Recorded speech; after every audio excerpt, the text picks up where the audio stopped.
Fans of the Harry Potter film franchise are now able to reconnect with a fresh array of artifacts and tableaus from the Wizarding World at the newly revamped Warner Bros. Studios tour Hollywood, but for actress Bonnie Wright, who played Ginny Weasley, a visit to the attraction was a literal walk down memory lane.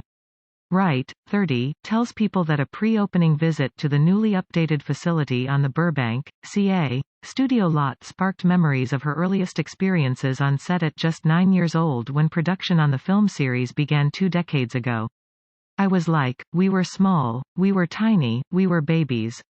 It was a big revelation," Wright says of the memories sparked by her walkthrough of the tour, which now features a new welcome center and Action and Magic Made Here section in the grand finale. She adds that she was instantly reminded of the kind of magic and wonder of her experiences making the films. "I was in the set, it was all happening and it was a wonderful time," she says. And then you watch the movies and you're like, wow, they really did portray magic. Especially in the early ones, when they're setting the scene, and Harry's finding out about the Wizarding World. It's all just so exciting. Wright was struck by a particularly vivid memory from her first and only scene in the first film, Harry Potter and the Sorcerer's Stone, set on platform 9 3/4. "I remember just the feelings I had on that day," she recalls. "I was so nervous. I didn't know what a film set was. And Julie Walters, who played my mom, just took me under her wing and just made me feel really safe." She still marvels at the education in acting and filmmaking that she received while growing up on the sets of Hogwarts. "I got this amazing look into the film world," she says. "I was so interested in not just the role as an actor, but also just all the other incredible things that made the films what they are.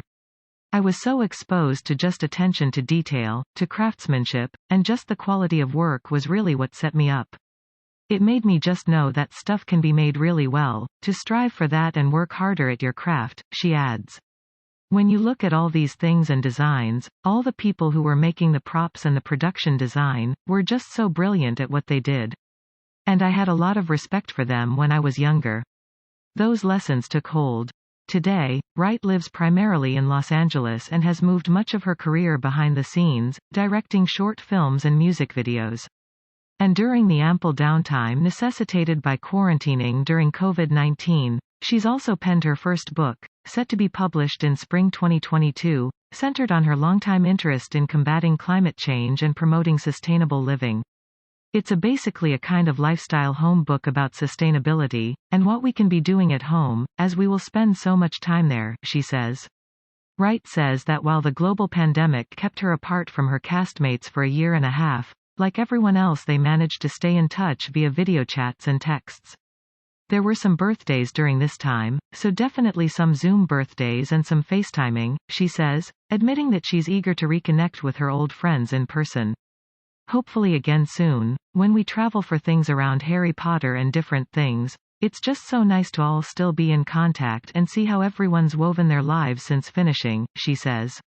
"The best way to describe it, obviously, is like when you went to school with someone and you get together with them, but also it's such a unique experience that sometimes it's hard to explain to people. But when you're with those who you experienced it with, you just get each other and there's a thing you don't have to explain." But Wright says that she doesn't expect a reunion to happen for a reboot of the Harry Potter films, even 10 or 20 years in the future, and she's fine with that. "I would hope that they keep it as it was," she admits. "I think it's like a time capsule, and, if you open it and it changes and everything feels kind of different. For sure, I miss playing Ginny, but I always quite like the idea that it's properly compacted into those 7 years at Hogwarts." But she also knows to never say never, in Hollywood or Hogwarts. "At the same time, I love the experience so much. And I know that the production and all of us would do it so well that no matter what they imagined, it would be brilliant."